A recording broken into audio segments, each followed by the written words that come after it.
गोविंद जय जय गोपाल जय जय गोविंद जय जय गोपाल जय गोविंद जय जय गोपाल जय जय गोविंद जय जय गोपाल जय जय गोविंद जय जय गोपाल जय गोविंद जय जय गोपाल जय हाँ गोविंद जय जय गोपाल जय जय गोविंद जय जय गोपाल जय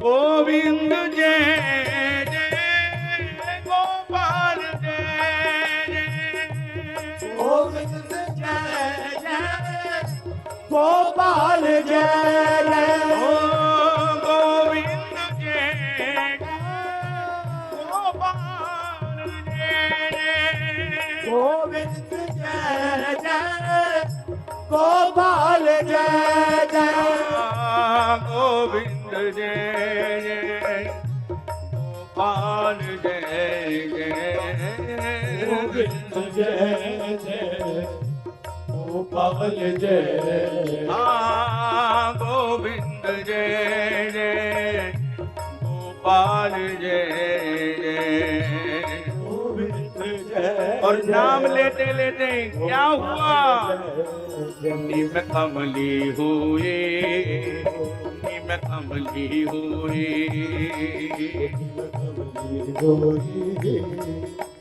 कमली हो निम कमली हुए निम कमली हुए कमली होई निम कमली हो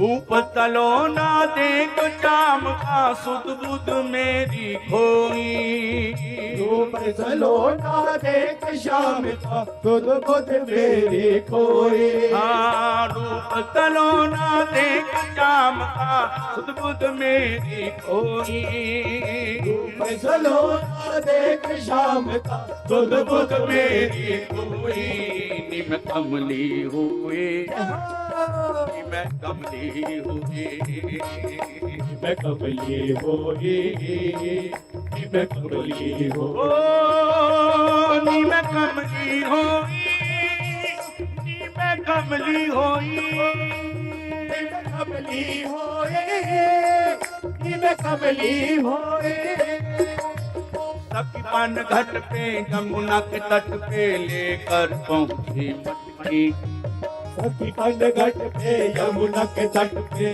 लेकर पहुंची सखीपन घाट पे यमुना के तट पे लेकर पहुंची मटकी ओ सखीपन घाट पे यमुना के तट पे लेकर पहुंची हाँ भूल गई सब एक बार जब सब देखी भूल गई सब एक बार जब जब देखी खटखट हाँ भूल गई सब एक बार जब सब देखी नटखटी भूल गई सब एक बार जब जब देखी खटखट देखत ही में हुई बावरी देखत ही में हुई बावरी अरे देखत ही में हुई बावरी देखत ही में हुई बावरी उसी रूप में खोई मैं कमली होगी मैं कमली होगी मैं कमली होगी मैं कमली हो नी मैं कमली होई मैं कमली होई मैं कमली होए मैं कमली होए रूप तलो ना देख शाम का चलो ना देख शाम का अरे रूप तलो ना देख शाम का रूप सलोना देख शाम का सुध बुध मेरी खोई मैं कमली हुई मैं कमली हुई होली में कमली होए मैं कमली होए कदम के नीचे अखियां नीचे खड़ा तनन का लाला कदम के नीचे अखियां नीचे खड़ा कनन का लाला कदम के नीचे अखियां नीचे खड़ा तनन का लाला ओ कदम के नीचे अखियां नीचे खड़ा कनन का लाला मुख पर हंसी हाथ में बंशी मोर मुकुट मारा मुख पर हंसी हाथ में बंसी मोर मुकुट गलवाला मुख पर हंसी हाथ में बंशी मोर मुकुट गल मारा मुख पर हंसी हाथ में बंसी मोर मुकुट गलवाला सुरीली मधुर नशीली तन मन दियो भिगोई मेरा तन मन दियो भिगोए मेरा तन मन दियो भिगोई मेरा तन मन दियो भिगोए तन मन दियो भिगोई मेरा तन मन दियो भिगोई नी मैं कमली हुई कमली हुई मैं कमली होई मैं कमली होई मैं कमली होई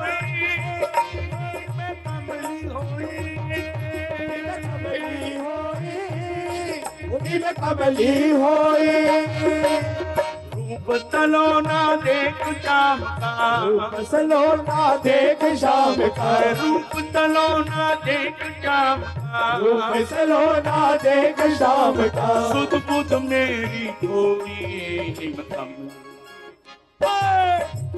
कमली होए ओली में कमली होए मैं कमली होए नी मैं कमली कमली नी मैं कमली कमली नी मैं कमली कमली नी मैं कमली कमली मैं कमली कमली मैं कमली कमली मैं कमली मैं कमली होई हाँ हाँ मैं कमली होई मैं कमली होए मैं कमली होए सास ननद मोहे हर पल को हर कोई देखे ताने ओ सास ननद मोए हर पल को हर कोई दे बेताटे सास ननद मोहे हर पल को हर कोई देखे ताने सास ननद मोए हर पल को हर कोई दे बेताटे पीत रही क्या मुझ बिरहन पर ये कोई ना जाने पीत रही क्या मुझ बिरहन पर ये कोई ना जाने पीत रही क्या मुझ बिरहन पर ये कोई ना जाने पीत रही क्या मुझ बिरहन पर ये कोई ना जाने पूछे कब निर्दोष बावरी तट पे तू काहे गई तट पे तू काहे गई तट पे तू काहे गई तट पे तू काहे गई तट पे तू काहे गई तकीरी तट पे तू काहे गई नी मैं कमली हूँ मैं कमली हूँ होली में कमली होए मैं कमली होए नी मैं कमली होई नी मैं कमली होई कमली होए शाम की शाम की शाम की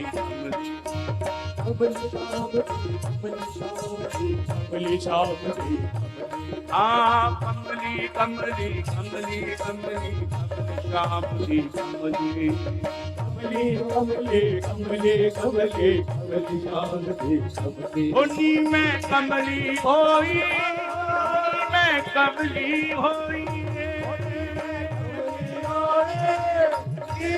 कमली होए रानी मैं कमली होई मैं कमली होई मैं कमली होए ही मैं कमली होए, ही मैं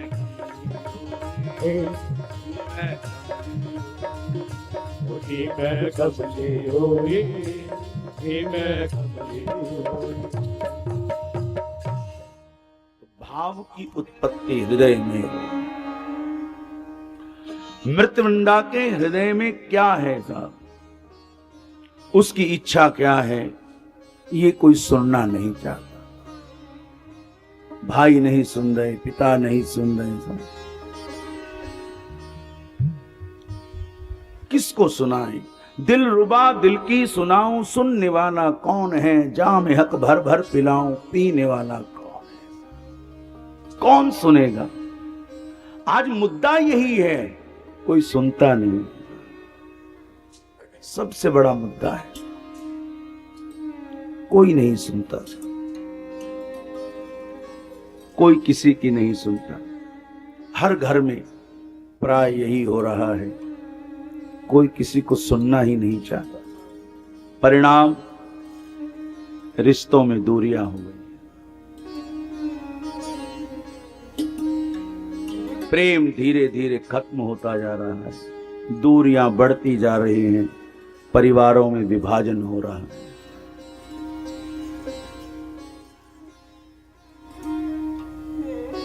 सभी समझदार हैं ऐसा नहीं, सब पढ़े लिखे हैं,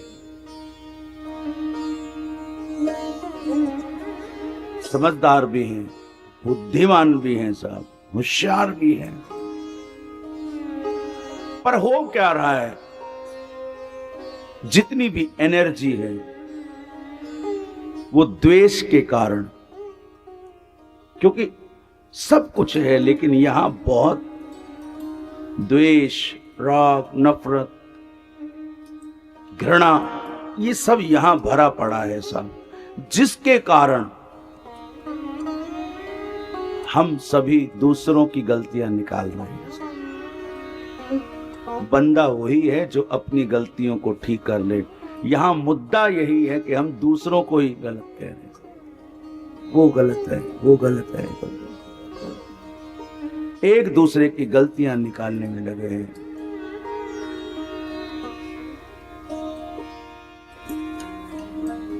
वही एनर्जी, वही बुद्धि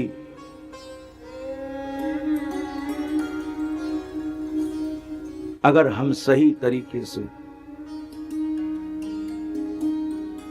मन में जितने मन मुटाव हैं उनको दूर करने के लिए बातचीत का माध्यम बनाएं तो संभवतः प्रयास करना चाहिए, परिणाम उस पर छोड़ देना चाहिए। भगवान ने भी युद्ध की स्थिति के अंदर भगवान दूत बनकर के स्वयं, और एक स्थान पर रामायण में अंगद जी को भेजा है कि किसी तरह से युद्ध न हो, टल जाए, जाओ अंगद, फिर एक मौका। और यहां भी भगवान स्वयं महाभारत में दूत बन करके आए हैं, शांति दूत बन करके आए हैं, किसी तरह से बच जाए साहब। लेकिन आज परिवारों में गलतफहमियां इतनी बढ़ती जा रही हैं जिनके कारण विवाद पैदा हो गए। विवाद को कोई संवाद के माध्यम से सुलझाना नहीं चाहता।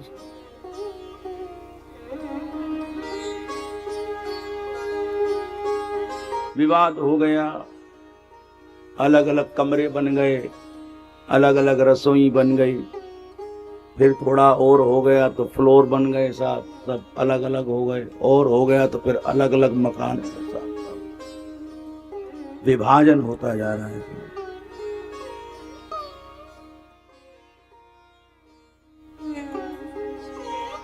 स्थिति को सुधारने का प्रयास कोई बिरला ही करता है, बिरला, वरना अहम की लड़ाई, मैं क्यों, मेल मिलाप हो, बातचीत हो तो कोई समाधान भी निकल सकता है,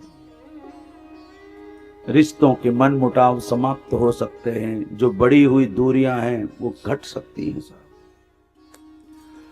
परसों भी आपसे यही कहा था कि सच्चा प्रेम झुकना जानता है,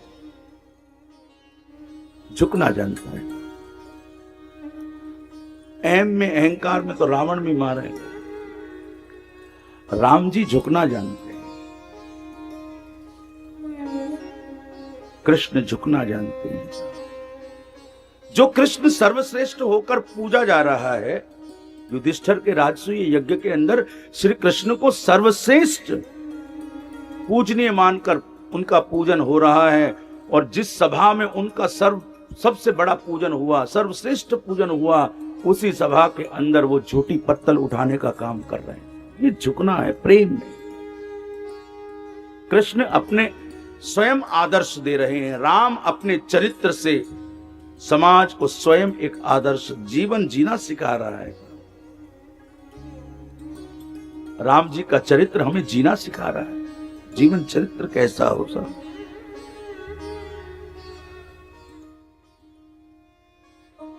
हो ना तो यूं चाहिए कि कुछ अपने मन की कहो, कुछ दूसरे की सुनो। दूसरे की भी तो सुननी चाहिए। कुछ अपने मन की कहो, कुछ दूसरे की मन की सुनो। सामने वाले की बातों को स्वीकार करना सीखिएगा, दूसरों की बातों को स्वीकार करना सीखिएगा।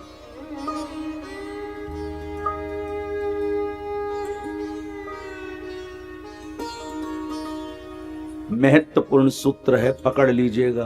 प्यार को महत्व दें, अहंकार को छोड़ दें। प्रेम को महत्व दीजिएगा, प्यार को महत्व दीजिएगा, रिश्तों को महत्व दीजिएगा। अहंकार छोड़, अहंकार छोड़। कथा कहती है इतने बड़े बड़े लक्ष्मण जैसा भाई, भरत जैसा भाई, शत्रुघ्न पाकर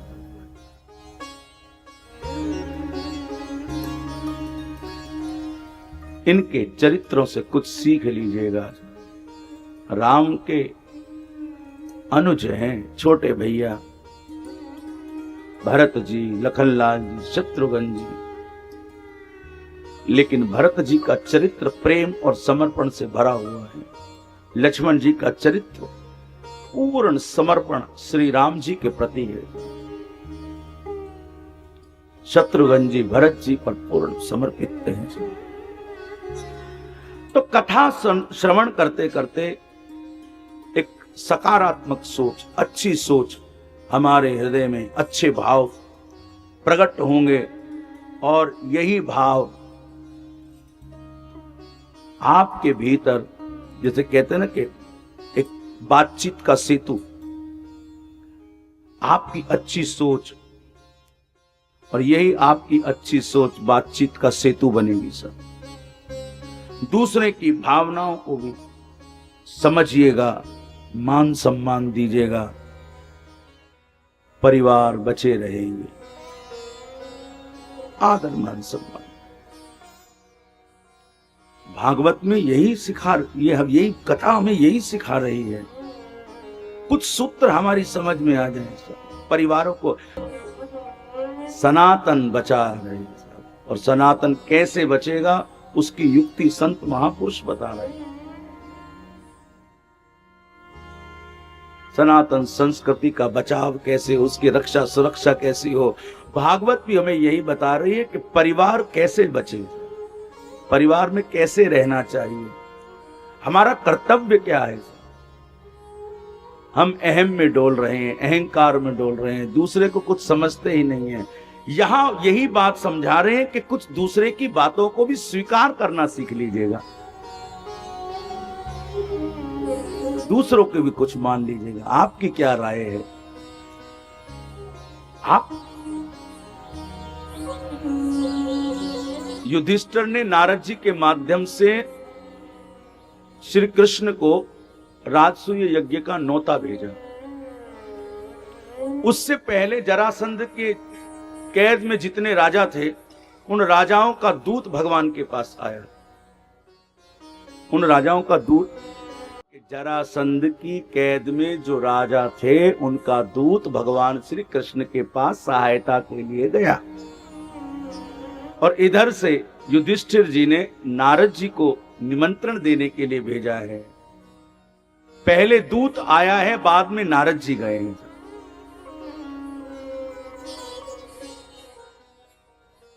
पहले दूत गए, फिर नारद जी। अब भगवान, अब पहले कोई व्यक्ति आए तो कायदे से तो जो पहले आया है तो उसका नंबर पहले आना चाहिए कि भाई राजाओं के दूत आए हैं तो पहले उनकी सुननी चाहिए। तब भगवान ने भरी सभा में पूछा, सबसे अपना अपना राय पूछा कि भाई तुम्हारी क्या राय है। उद्धव जी से पूछा कि बताओ मेरे दोस्त, मेरे मित्र, मेरे भाई, मैं क्या करूं, क्या करना, निर्णय करना चाहिए। तो उद्धव जी ने कहा कि प्रभु आपको पहले युधिष्ठिर के यज्ञ में जाना चाहिए। श्री कृष्ण ने कहा पहले तो राजा के दूत आए हैं, उनकी सुननी चाहिए। तो कहा कि युधिष्ठिर के यज्ञ के लिए दिग्विजयी होना बहुत जरूरी है, और दिग्विजय होने के लिए जरासंध को मारना ही पड़ेगा, तो वो काम ऑटोमेटिक अपने आप हो जाएगा। तो पहले वहां जाना चाहिए। हमारा सलाहकार कैसा है साहब? हमारे घर में, परिवार में जब स्थिति बिगड़ती है तो सच मानिएगा सबसे पहले ये सोचेगा हमारा सलाहकार कौन है, हमारा हितैषी कौन है। जो परिवार का विभाजन करा रहा है वो आपका हितैषी नहीं है साहब। जो परिवार को बचाने की चेष्टा कर रहा है, अंतिम क्षण तक जो प्रयास करेगा, वो आपका सच्चा हितैषी है साहब। उसकी कदर कीजिएगा, उसकी वाणी को महत्व दीजिएगा साहब, उसकी वाणी को महत्व दीजिएगा कि वो क्या कर रहा है। वो परिवार बचाना चाहता है साहब। और किसी दूसरे से पूछे, अरे वो नहीं बोलता, तुम भी मत बोलो, छोड़ दो, वो दूरियां बढ़ती जाएंगी साहब। फिर मां कहेगी बेटे ताऊ जी से बात नहीं करनी है। अब बेटे को क्या पता, न लड़ाई में न झगड़े में, अब बेटे को मेंटली टॉर्चर किया जा रहा, ताऊ जी से बात नहीं करनी है। ताऊ जी सामने आए तो बेटा मुंह फेर कर खड़ा हो जाए। बात क्या शिक्षा दे रहे हैं, क्या ग्रहण कर रहे हैं। कोशिश कीजिएगा कथा सुनने के बाद कुछ स्वयं में परिवर्तन लाइएगा साहब, अपने विचारों में परिवर्तन लाइएगा साहब। इस धरा पे सब धरा रह जाएगा, याद रखिएगा। जिसके लिए आप लड़ाई लड़ रहे हैं, जिसके लिए आप लड़ाई लड़ रहे हैं, सब यही धरा को धरा। इसलिए रिश्तों को बचाइएगा, परिवार को बचा के रखिएगा। कथा हमें यही सिखाती है। कथा का रस तो है, लेकिन कथा जगाती भी है। कथा हमें कई विघ्नों से बचाती भी है, कई मुसीबतों से बचाती है। जीवन की कई भी ऐसी संकट की घड़ी आ जाए तो बस दूसरे दिन की कथा में मैंने आपको कहा था कि अश्वत्थामा ने पांडवों के पुत्रों को जब मारा, और मारने के बाद उसने सोचा मैंने बहुत अच्छा काम किया, तो दुर्योधन जिसकी जंघाओं पर भीम ने प्रहार करके युद्ध की भूमि में मरने के लिए छोड़ दिया था, और जब अश्वत्थामा दुर्योधन के पास गया कि मैंने पांडवों के कुल को समाप्त कर दिया है, तो दुर्योधन ने भी कहा कि तूने अच्छा काम नहीं किया अश्वत्थामा। दुर्योधन ने लताड़ा अश्वत्थामा को। रणभूमि में दुश्मन भी कभी ये नहीं चाहता उसका परिवार बचा रहे। कोशिश जारी रहे। कथा सकारात्मक सोच पैदा करती है साहब। तो हम बात कर रहे थे कि भाव जब शुद्ध हो जाएं, मित्र वृंदा की, भगवान की पत्नी की, जिसके हृदय में श्री कृष्ण का प्रेम है, श्री कृष्ण से मिलन की चाह है, श्री कृष्ण को प्राप्त करने की कामना है, लेकिन मित्र वृंदा की बात कोई सुनता नहीं है साहब। बात हमारी सुनने से प्रारंभ हुई थी कि उसका भाई नहीं सुन रहा, उसका पिता नहीं सुन रहा। और ऐसी रुक्मणी जी के साथ भी हुआ। रुक्मणी जी का भाई शिशुपाल के साथ विवाह करना चाहता था, लेकिन रुक्मणी श्री कृष्ण से विवाह करना चाहती थी। उसने प्रयास किया और पापी पंडित जी के हाथ लिखवा कर भिजवा दी। रुक्मणी जी ने प्रयास किया। खैर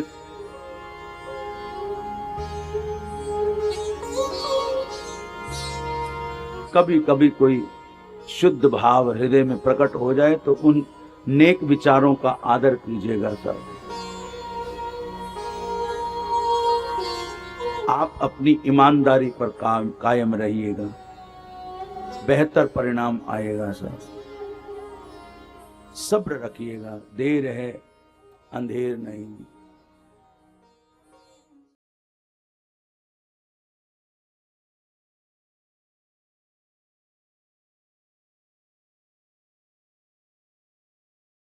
आनंद टीवी से जुड़ने के लिए आप हमें व्हाट्सएप करें 9277395752 पर।